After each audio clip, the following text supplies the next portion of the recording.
Hello guys and welcome to a brand new video. Today I'm here with Fire Force Season 3 Episode 8 reaction. Okay, the previous episode, so we had the battle between Benimaru and the others. He kind of helped us. It wasn't really a proper battle, but he helped us stall for time so that we can get away from there. And he also kind of followed us after that. So that was like a brief section at the beginning. Majority of the previous episode was basically Hibana going to the convent and over there figuring out what's going on, because there's a lot of mystery surrounding that place. And she found out like a underground passage where she went, and she saw there's like a lot of proof that they were experimenting on the kids. So how were they experimenting? By the end of it, we realized they have been feeding the kids bugs, and that was like how they were trying to see if they can find someone who has the Adola. So that was what was happening over there, and in the end, we get to see that their sister, I forgot her name, but she was also like involved in this. Like she knew what was going on, and she's like come to us at this this moment, and like she's like in front of us now. So I guess we'll get a lot of answers today. There's a few questions that I still have. Yeah, let's see what type of answers we get. Let us begin.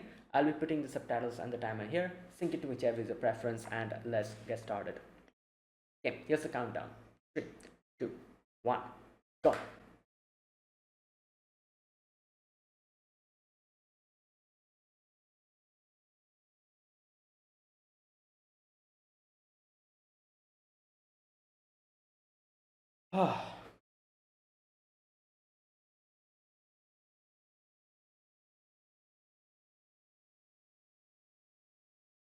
Okay, here we go.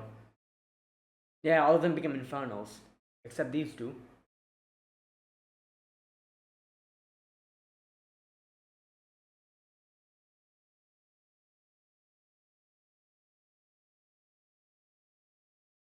Right.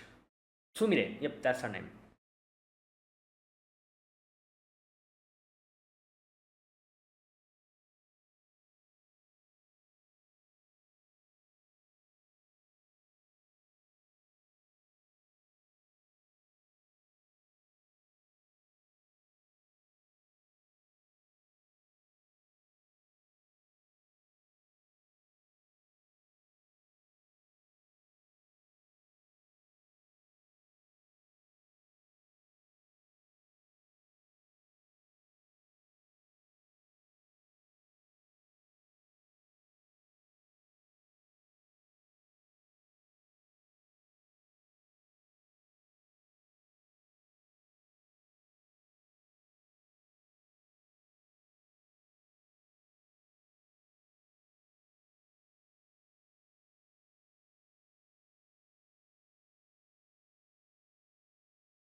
Hmm.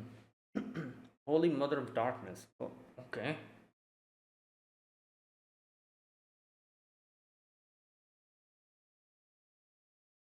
Well, she's probably the mastermind.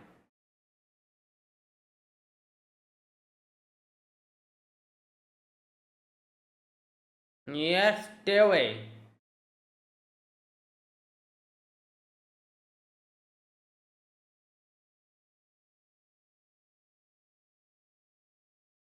Okay.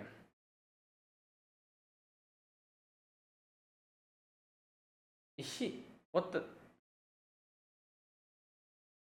Oh, yeah, true. Yeah, pretty obvious. And she's alive. That's like the biggest proof. Why is she alive then? Oh, wow. She's like, oh, you know.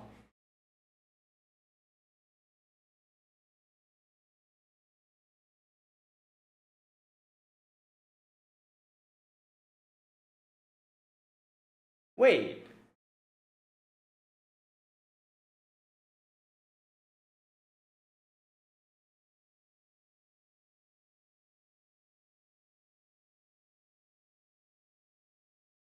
Okay, all right.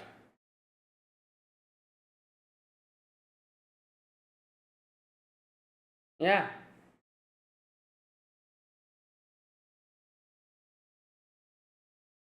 Crazy.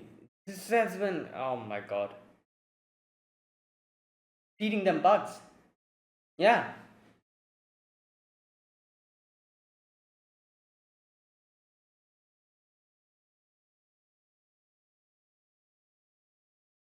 Mass human concern.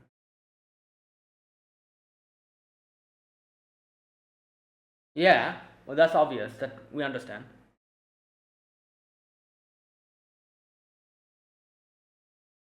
Oh.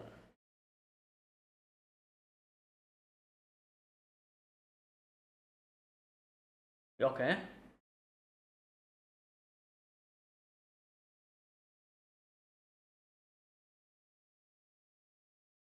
Wow.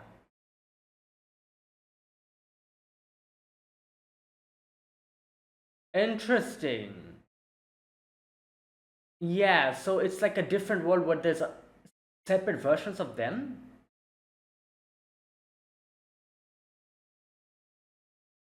What was that?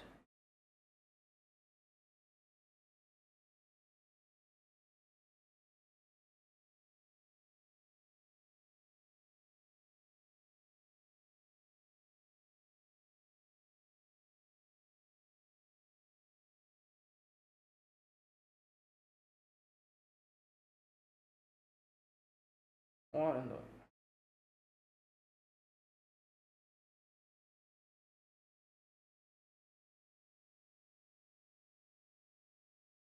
Okay, one thing.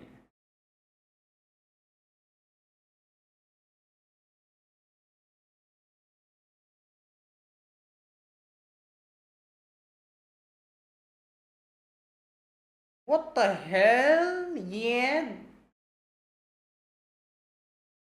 I was thinking, why is she so calm? She, she's...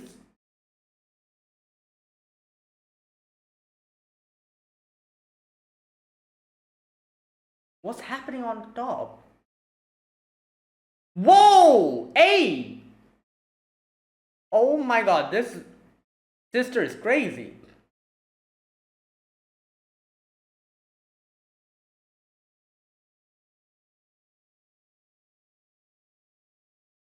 What the...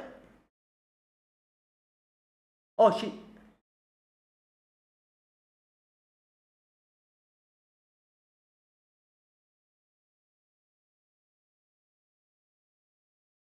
Yeah. God damn it.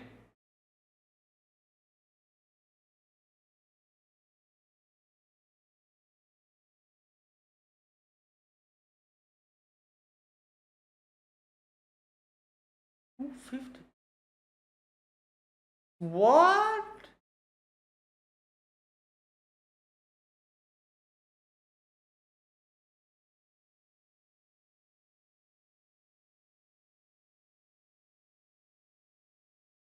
Wait, what's going on? So she's like the biggest mastermind in this whole story?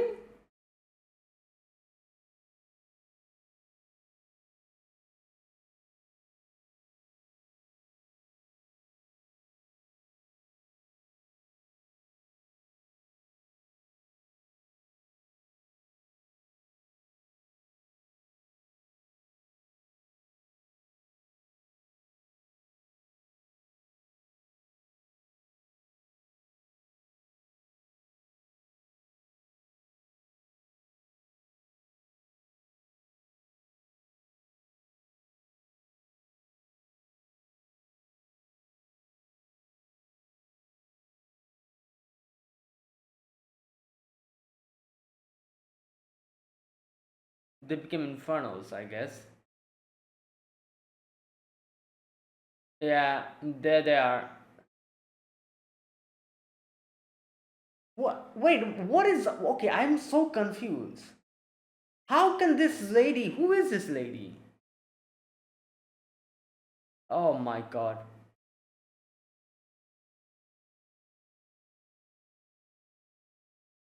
She's not just a normal sister. Something is up with this lady here.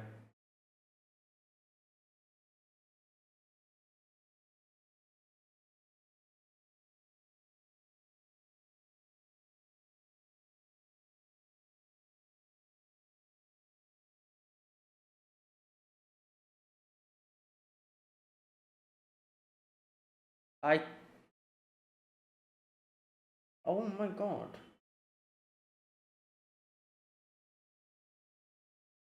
Yeah, what the hell? Vibrates her body and uses it as a weapon.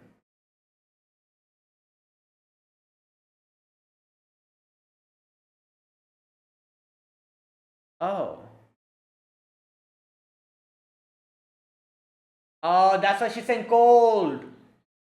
That's why. Wow, crazy. Yeah, to produce heat, it makes the vibration. That's why when you're cold, your teeth clatter. Hmm. Yeah, that is true. Is this some kind of. Wait, what? Wait, she's a pillar?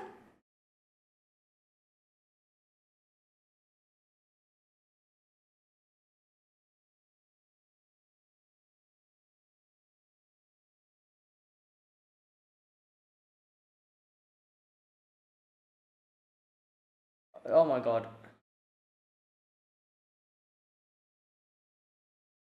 What the hell? Oh yeah, this lady, I remember her.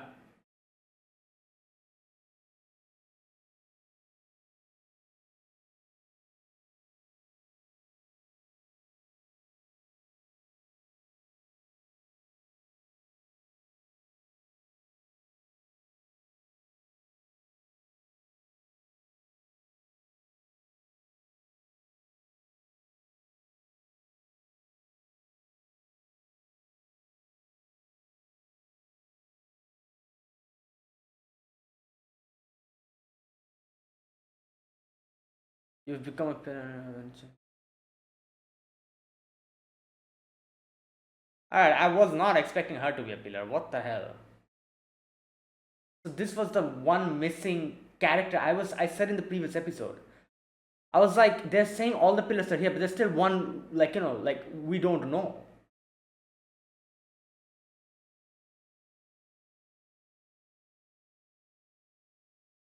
Seventh pillar.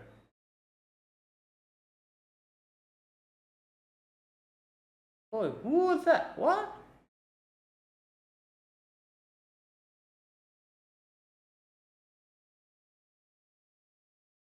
Okay, one thing. She's a pillar from the 250 years ago, right? So,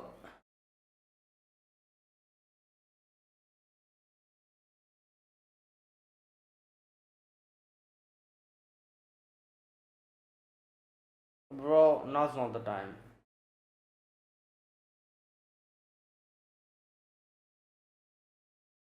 Cosman Adola doppelgangers. Try to fuse. Yeah.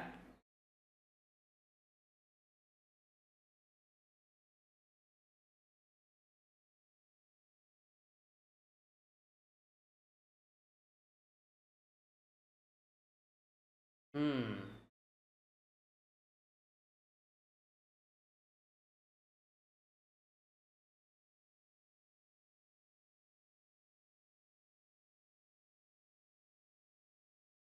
The wrapped and fall into ruin.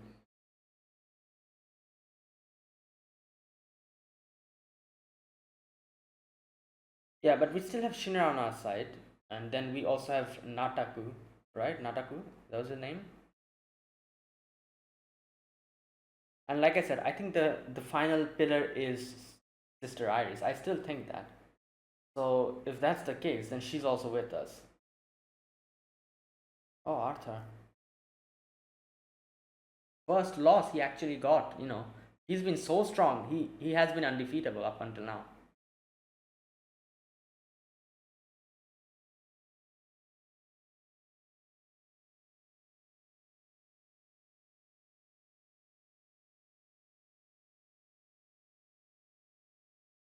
Oh yeah, his.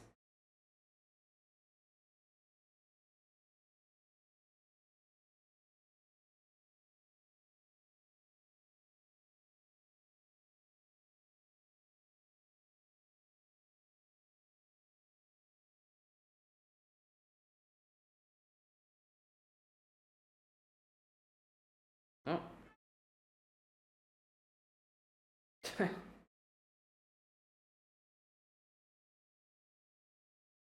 Wow.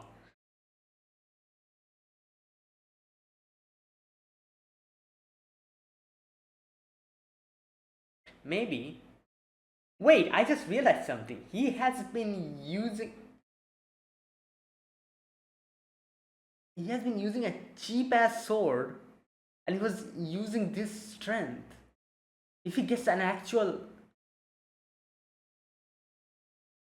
like if he uses like an actual strong weapon, he'll be crazy.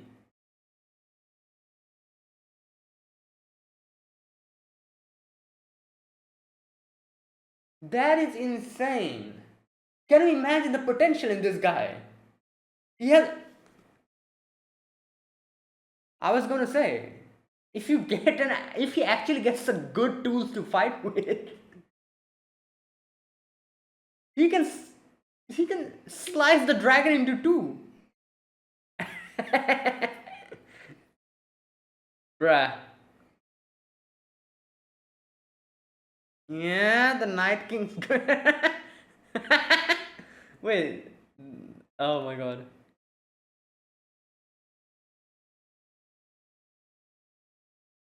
But something similar to it.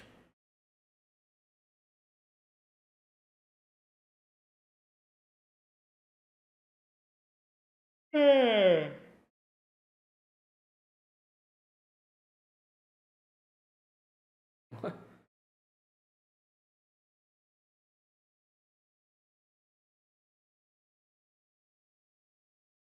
Nah, like we can make something good.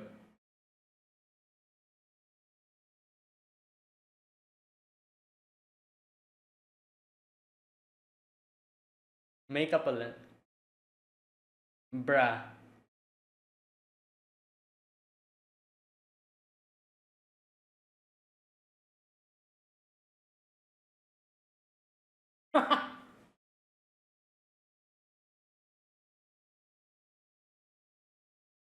Hmm.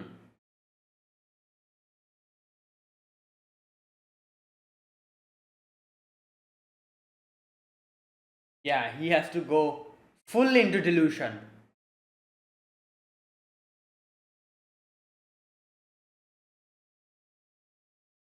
Hmm. Hmm. Dumb down yourself. Wow.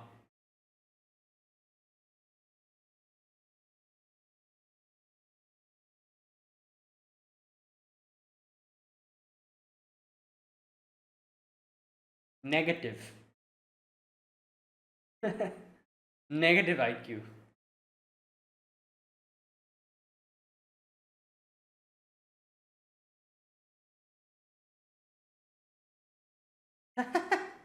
He's just waiting, excited. Yeah? What the hell? Oh, wait, is that only in his delusion? Or are they really dressed up? Okay, that's his delusion. Never mind.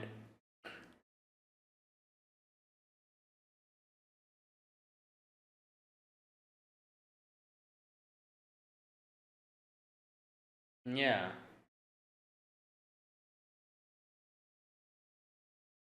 Who?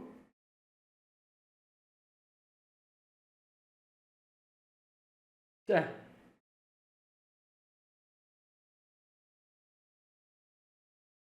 Hmm.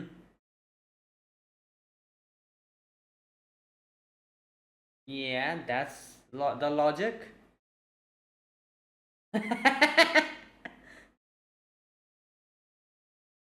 Wow.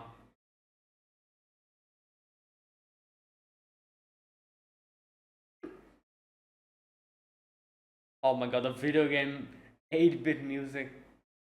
Tsukemono Suketaro? That Suketaro is his name? Talk, examine news. Oh no.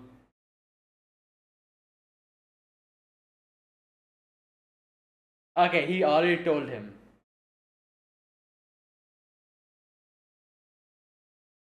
He already told him to say it like that. Like an NPC. Hey.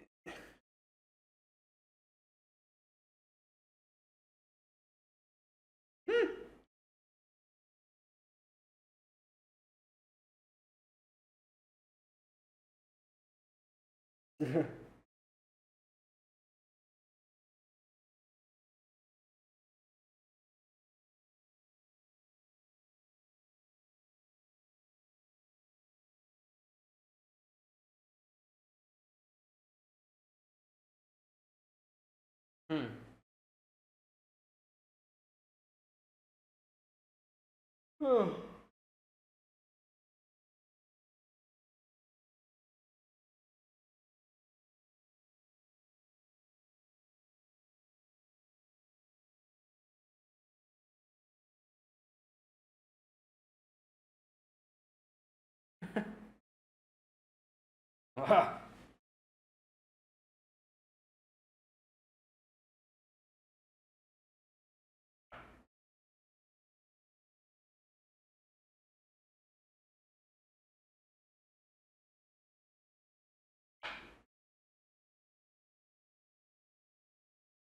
Well,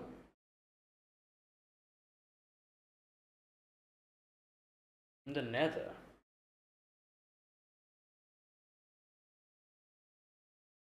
Oh my god, what?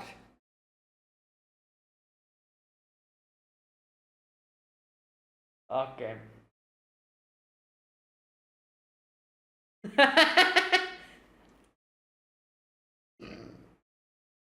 Yeah.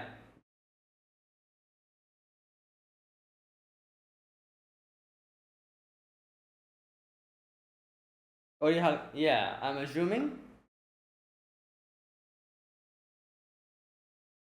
Oh no. Oh wow. Yeah, this is Yggdrasil.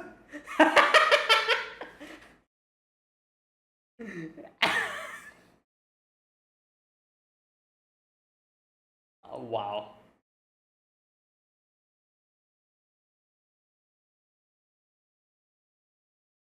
The darkest and the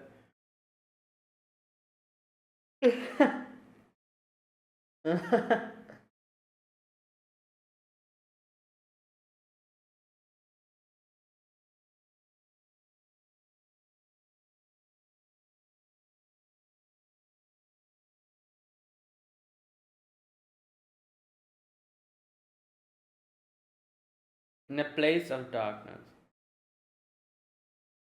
Wait, what?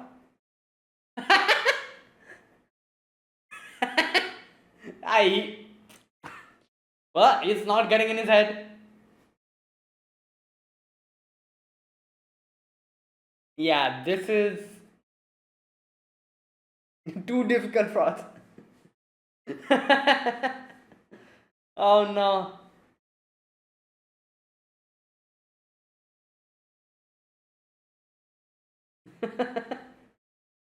Oh my god. Wait, that's it? Yeah?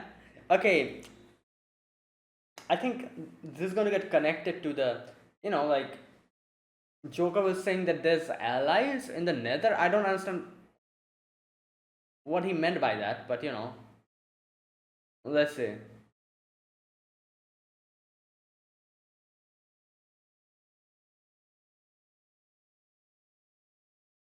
Hmm.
There you go.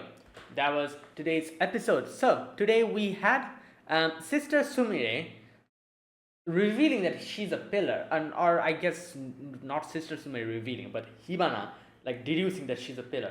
That I was not expecting. I was thinking maybe she's like one of the Onis or something like that. Maybe she's like one of the doppelgangers. I genuinely was thinking that. I was thinking she was like um like the doppelganger like took actual Sister Sumire's place and something like that. No, she's a pillar. Wow. All right. So that was revealed. That was like the first half. Against Sister Sumire, and then we have the later half where we had the whole Arthur's delusion adventure. Oh my god. Yeah. So let's talk about today's episode. First section, like I said, the first half. A few things we got to know. First and foremost, now this is the thing.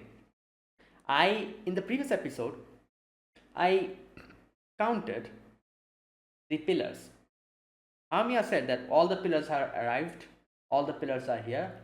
We're getting closer and closer to the great cataclysm, all that stuff she was saying. And they, it kind of meant that they were waiting for the final pillar to appear, who appeared in that episode where we were fighting against the dragon. And, that is why I said that I think the final pillar is Sister Iris.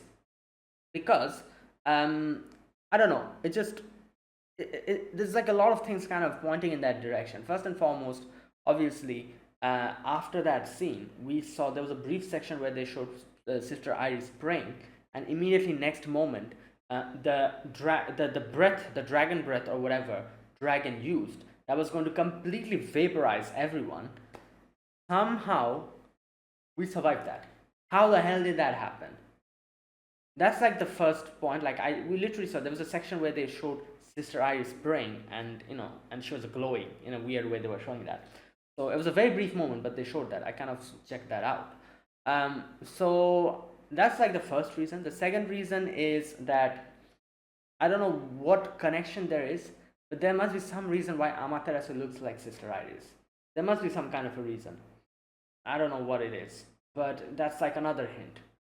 Third thing is that Sister was involved with the whole Sister Sumire experiments.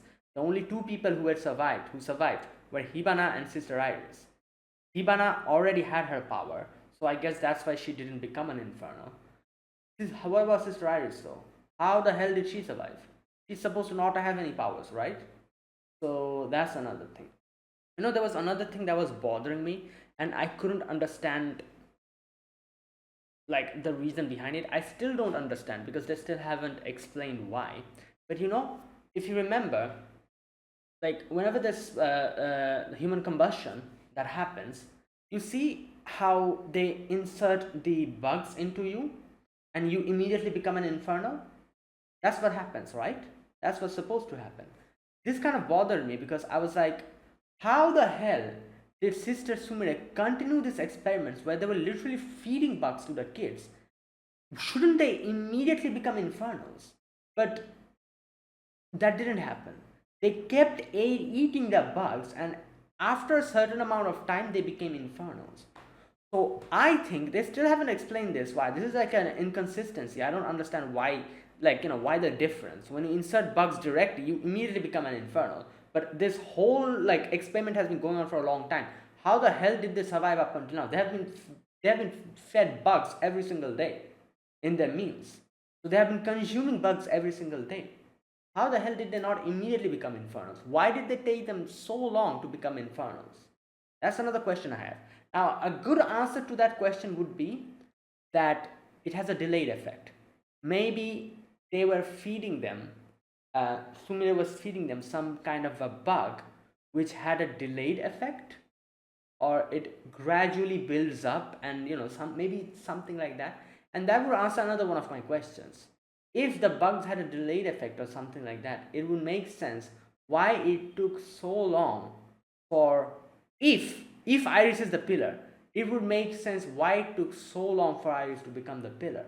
Because she left the convent, she came to the Fire Force, she has been doing her job in the Fire Force up until now. why did she become a pillar now? But then again, like I said, all of these are based on the theory or on my speculation that Sister Iris is the pillar. If she's not the pillar, then scratch all of these. These, like, yeah, these won't make any sense. But if Sister Iris is the pillar, then I think another question will, like I said, the question will pop up is why now? Why suddenly? Like, why after so long?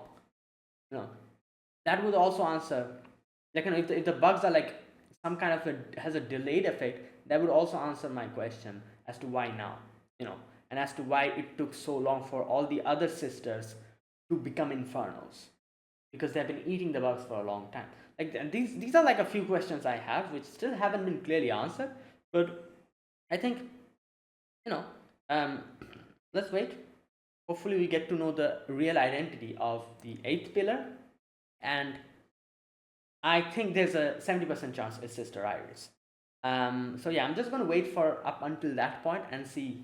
Before that, I'm not going to say anything. Let me just keep my theories in my head. Like, I've said everything. I've said most of the things that I wanted to discuss. So yeah, that's what I think, at least. Anyways, but yeah, one of the questions that I had in the previous episode, where they, like, Haumia, like, vocally mentioned all the pillars, like, at the beginning, I didn't really count. That's why I was also thinking, like, oh yes, like, Sister Iris is the only one that was left. If Sister Iris is the pillar, then she's the eighth pillar. We know all the pillars. But then at the discussion section in the previous video, I actually counted, and I was like, wait a minute. Even if Sister Iris is a pillar, even if we count that, there's still one missing. Who the hell is that? So I was pretty confused. I was like, did they make a mistake? Or like, like, did, or was that like some kind of a, I don't know, like some kind of a thing that will get revealed later? Yes, it got revealed today. The seventh pillar is supposed to be Sister Sumire. So now we have all the pillars. You know, if Sister Iris is also a pillar, then we actually have all the other pillars. If Sister Iris is not the pillar, if it's someone else, then that person is the final pillar, and now we have all the names of the pillars. So yeah, there you go. That's what's happening. So right now, I like I said, I never would have guessed this lady would be like a. I would have never guessed this lady would be like a pillar or something. Like, can you imagine? She has one of the most basic character designs. She looks like one of those characters in the extras. That kind of comes in one or two episodes and everyone forgets about them. Like, she looks one of those extra characters. And she's a goddamn pillar. What the hell, man? Yeah, like, I was surprised hearing that she's a pillar. It, like, have you seen all the other pillars? Like, look at them. They have so distinct character design. And this lady just looks like some random lady, like, like in the extra, like, she's just has one of the basic character designs. And they gave her like one of the strongest things that exists in the show. Oh my god. And it seems like she's definitely one of the strongest pillars as well. Like, did you see what she can do? Crazy. So yeah, it's insane. I wasn't expecting her to be a pillar. Oh my god. And yeah, and everything, like, and they also revealed, oh, another big thing was revealed in today's episode, which was the actual reason behind these spontaneous human combustion.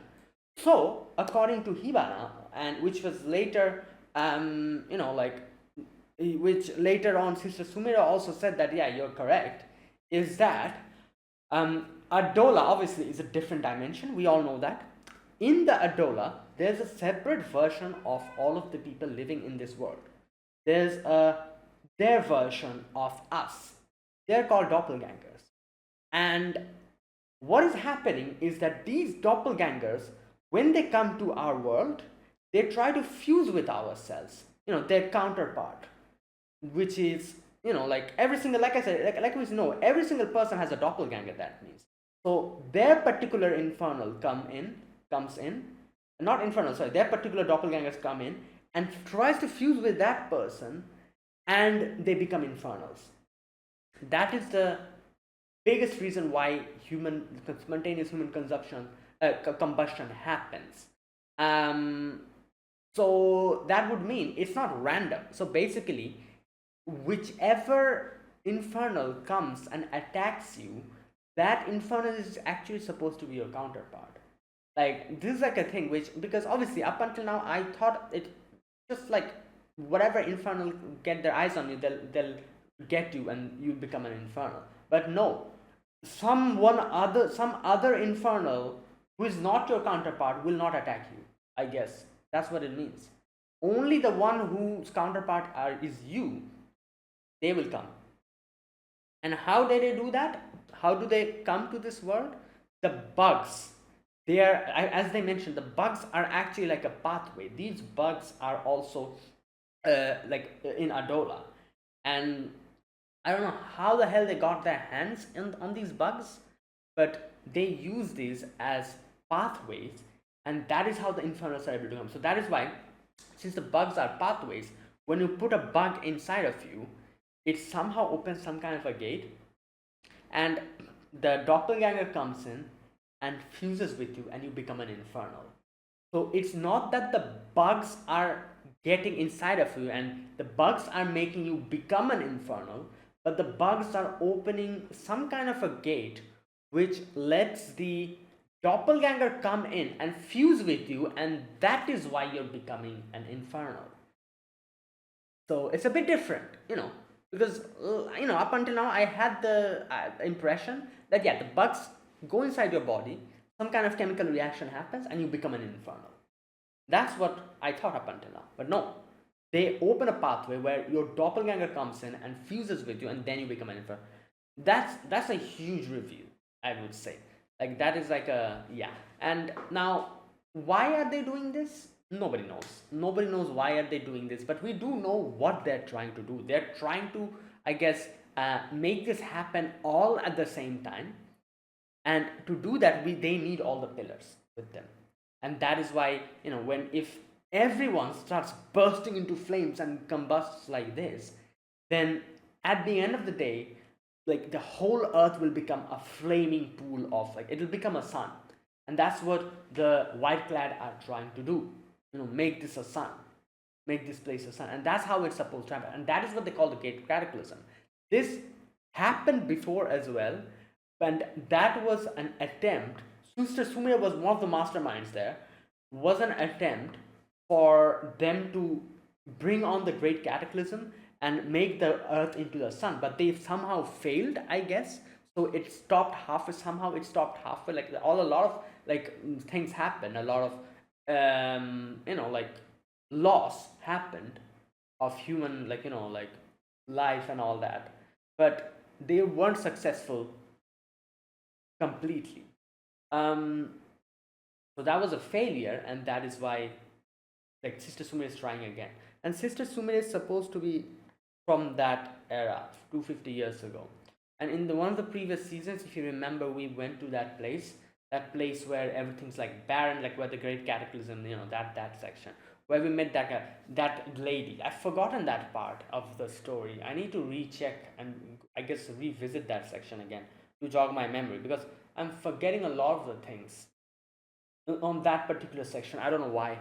That particular section is very hazy in my head. That's why when today we saw that lady, that lady we saw, I kind of remembered her, but I kind of forgot. I do remember she was one of the pillars before, I think. Yeah. I do also remember that Shinra, like in that season, Shinra talked to her and Shinra kind of helped her as well, as far as I can remember. But I also remember she was also the one who, like, talked to the animals and taught the animals to talk, and that's why the animals talked on that continent, if you remember. But a lot of the things in that season is kind of hazy in my head, so I cannot properly remember exactly what happened. Um, I don't know why that particular section is hazy in my head. Everything else I remember pretty damn well. Only that section is pretty hazy in my head. Oh, god damn it. Anyways, um, right, and Sister Sumire is from that era. So yeah, all these things got revealed. Right, that is crazy. Okay. Yeah, there you go. That was the first half of today's episode. A lot of things got revealed in the first half, and then the second half we have Arthur. Okay, one thing got revealed is Arthur was using that weapon. It was just a, it was just a cheap, like a thing that he was using. That's why I was like, if he actually uses the proper weapon, you know, like, and yeah, it cannot be just any weapon. It needs to be a proper weapon, but at the same time, it needs to be something that triggers Arthur's delusion. You cannot just give him like a very strong sword, and if Arthur doesn't feel anything about that sword, it probably won't work. You know, so you need to make sure it's a good weapon, and at the same time, you need to make sure that it very well feeds Arthur's delusion of being the king of knights. You know, so that'll be perfect. Yeah, I do wonder. You know what will be really good? No, I guess they cannot really do that. I was thinking, like maybe like make a scenario for him where he will have to take out the sword from a, from like a pedestal, like just like the actual King Arthur. That would have been, I feel like that would probably feed his delusion so damn well. Like he'll be like one of the strongest. Yeah, like just recreate the Arthurian legend or something like that for him. Yeah, but I don't know. Like he's trying to find the metal now, so they're going to create the weapon after that. So I guess it won't be that simple. Like like I don't know. I was thinking like I think it would have been good if they found out like like made a good sword and put it somewhere in like a pedestal or a stone, and then like do this whole treasure hunt kind of thing to lead Arthur to that place and be like, oh my god, look at that sword in the stone, you should pick it up, Arthur. And Arthur would pick it up or something, like like take it out, and then he will be like the real king of knights, like the real Arthur Pendragon. I don't know, wouldn't that be better? I feel like, I don't know, that would have been pretty cool. His delusion would go in full throttle mode and he'd become like one of the strongest. But yeah, let's see. Vulcan has definitely thought of something, I guess. But it kind of failed in midway because because Arthur couldn't understand what the treasure map told him. He thought it was telling him to go to the Nether, and now he's off to the Nether. So that it already failed. So yeah, let's see how this goes. Like he actually needs a good sword. I like so up until now he has been using a cheap ass sword, and still he has been like dealing this much damage just because of his delusion. If he gets a good weapon, at the same time, if he also thinks of the weapon as something extraordinary, like the actual Excalibur, like thinks of it like that, then that would be even better. His delusion is going to fuel his power. And yeah, but you know what, things are like going in a different direction, like which we don't know what's going to happen. Vulcan didn't anticipate this. Now he's off towards the Nether. So, and then we also had Joker telling how, or was it Benimaru? Who was it? Was it Joker or was it Benimaru who said that there's allies in the Nether or something? So that's also something, so yeah, there you go. That was what happened with Arthur. So next episode we'll probably see Arthur in action. Maybe he'll unlock his full potential or something. I don't know. Right. Okay. And there you go. That was today's episode. Good episode. A lot of information got revealed today. There's still a few questions we have, but one of the biggest mysteries of this show, which is the spontaneous human combustion, which we have been seeing from season one, the very first episode. Finally, now the reason behind it got revealed, and like why that happens, and like the mechanism behind it, the more information, why all of the all these things got revealed today. And yeah, that is crazy. The fact that in this other world we have like different versions of us, like our doppelgangers living there, and they come to this world and try to fuse with us, um and then we become these infernals. Yeah. Wait, so what? Wait a minute. One thing. Now that we know this, why do bugs not work on people who have awakened their power? Because that's right? Like spontaneous human combustion doesn't happen in the people who have like pyrokinetic powers, like the second generation, the third generation. It don't happen on them. Even if they get attacked by bugs or bit by bugs, nothing happens. Why? Do they not have their Adola version, or are the insects not able to make a pathway to them, or well, I don't know, maybe they somehow are immune to their doppelgangers, like all these things I'm thinking.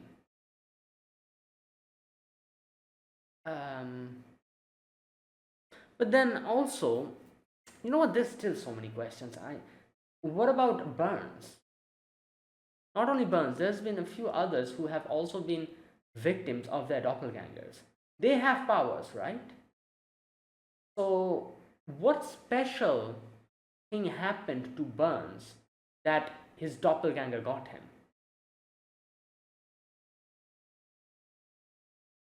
Are there like different types of doppelgangers? Maybe? Like there's these normal doppelgangers who try to attack other people. And then we have like some special doppelgangers maybe who actually take your place in the real world, like like Burns, and maybe Dragon. Dragon is also a doppelganger, right? So someone took Dragon's place. Maybe there's something special about them. You know. So we still have a lot of questions, or at least I still have a lot of questions about this. Also, what about the ones who have Adola? Like the pillars. What about their doppelgangers? Do they not have doppelgangers? Or no? Oh, okay. You know what? I feel like for the pillars, maybe because one of the way how you can become a pillar is like, as we saw for Nataku, he also almost became like an infernal, but somehow he was able to suppress it, and he became one of the pillars. Maybe, like, as we got to know today, that doppelgangers try to fuse with the people, and the people become infernals.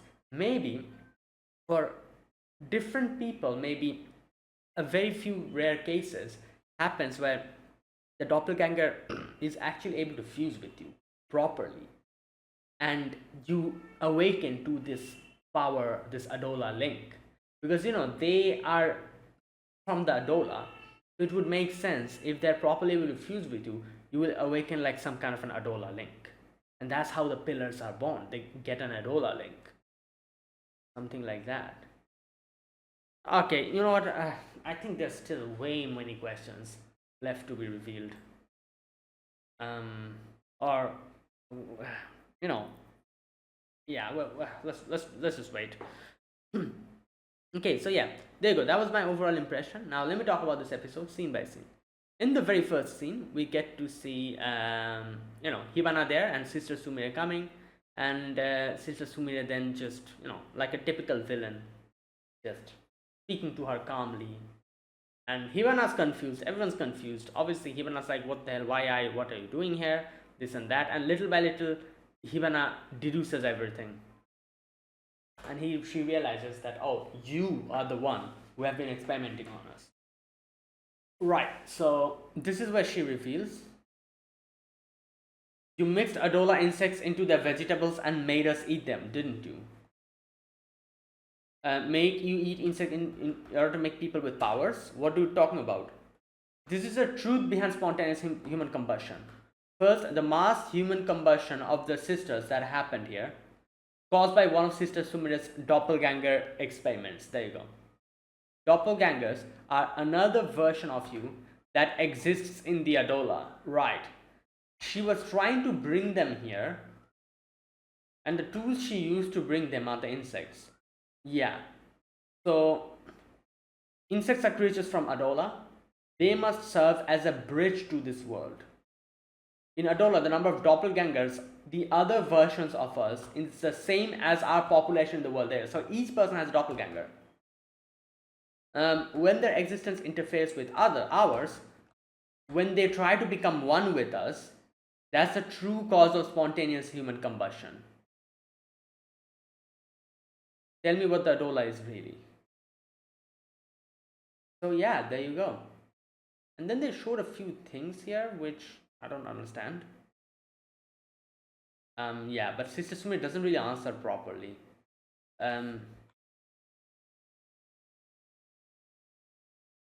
Okay, so then she also talks about the pillars.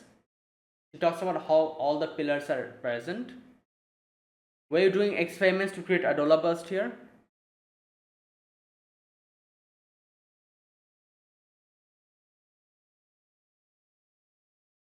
Okay, so then this whole conversation is interrupted where, like he starts attacking us. He attacks Rekka and the other guy, I forgot his name. He also reveals that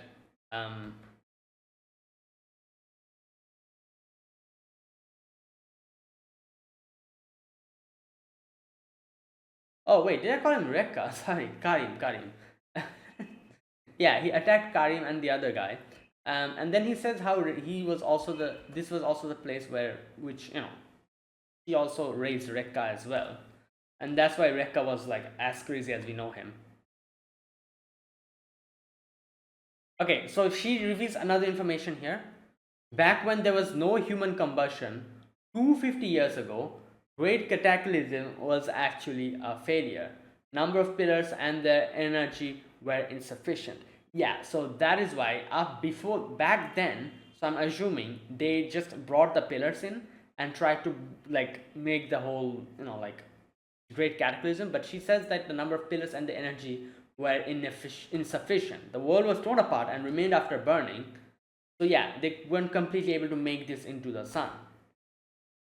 This time, however, yeah, ever since the failure of that Great Cataclysm, I've created pillars for the next one.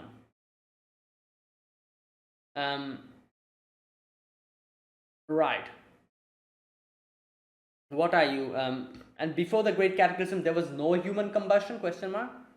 Then what was the Great Cataclysm? That's a good point. Like so she doesn't reveal anything after that. We still have a lot of questions, like because like if Great Cataclysm happened before, so then how did that happen? Like she's saying that it wasn't enough because there wasn't enough pillars and energy. But then how did they even cause the Great Cataclysm? Is that why she like brought in the pillars? I'm assuming from because of the pillars, but maybe they didn't have enough pillars, as she said. Anyway, she doesn't reveal anything here, and she always says like, "Oh, it's very chilly today," and so this is where we get to know.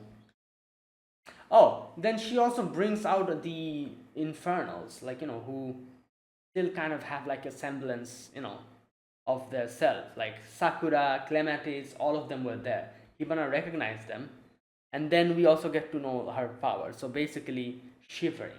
So according to her, shivering is her power. So she uses her power to somehow amplify that. And when you feel cold, that's when you shiver. Like shivering is like a, as far as I can remember, it's like a involuntary, like an action that your body does when you feel cold. That is why when you feel cold, you shiver, your teeth chatter. That is why it's like the action that your body is doing produces heat, and it kind of cools you. Heats you up a little bit from that cold. So that's why your hand starts shaking like this automatically. You cannot even stop it. Your teeth start chattering to produce that body heat, and that is like the reasoning behind like why shivering and like happens. So in a sense, you could say she amplifies that, as she says, and attacks us. Um,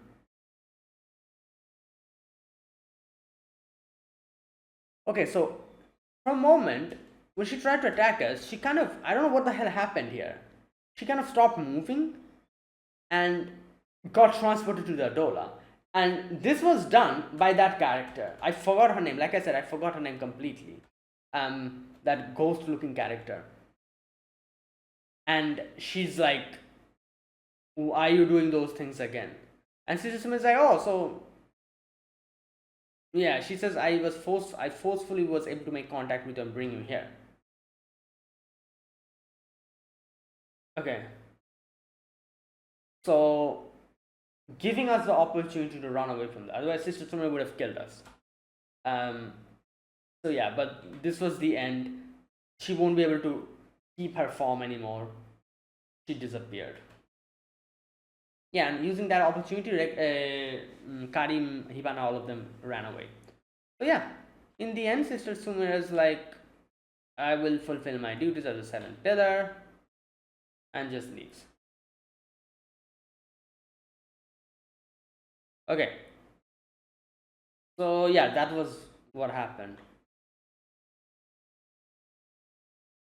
Okay, so Ivana again says that they are using the doppelgangers to fuse with us, and if that's true, then the Great Cataclysm could be Adola itself interlacing with this world. So Adola, like, kind of like, because if the if the doppelgangers are trying to come and fuse with us, what if Adola is also trying to come and fuse with this world? Then the Great Cataclysm would be Adola itself interlacing with the world, causing spontaneous combustion on a global scale to turn the planet into a sun. Yeah, White-clad Hamia said that. So Hibana then says, once all the pillars have gathered at the evangelist's side, Great Cataclysm will repeat. World will be wrapped in flames and fall into ruin. Okay, so there you go. That's what was revealed. Now after that we had the Arthur section where Arthur's sad. He's like, was that even a holy blade? What the hell was that? Why did I lose? Like, this and that. And he's sad, he's just there, and Vulcan comes in and like, oh, like, what is this? Like like, what cheap ass sword is this, that cheap sword that you're using? And he's like, what cheap sword? This is the Excalibur, made from Orihalcum, forged by the dwarven smiths. And he's like, no, this is just a cheap sword from the home center. And at the end he kind of admitted that, yeah, it is a cheap sword from a home center. But then he's like, you know what, let us make you a proper sword then. How about really finding some Orihalcum and making like a proper, like a Excalibur for you. And then we had the whole Mario type, like, game like thing, like World 8. Oh my god, yeah. And then everyone was like in on the whole thing. Like they call in, what's her name? I forgot the girl's name. Lisa or something. Forgot her. Lisa. I forgot her name. Vulcan brings her in and the kid in and tells them that, oh, we're going to make Arthur a soul, like, and we have to kind of fuel his delusions. And at which they're like, so what are you going to give him? Like, what, like, you don't expect to get Orihalcum in reality, right? And he's like, oh no, we're just going to get something like a normal, like, like a normal material, and make it so that Arthur thinks it's Orihalcum. And that'll be the main thing. We have to convince him that, yeah, this is an actual adventure that he's going to find Orihalcum to make his sword. So that will be like the main point of this whole journey. It's not the material, not the stuff, it's his imagination, his delusion.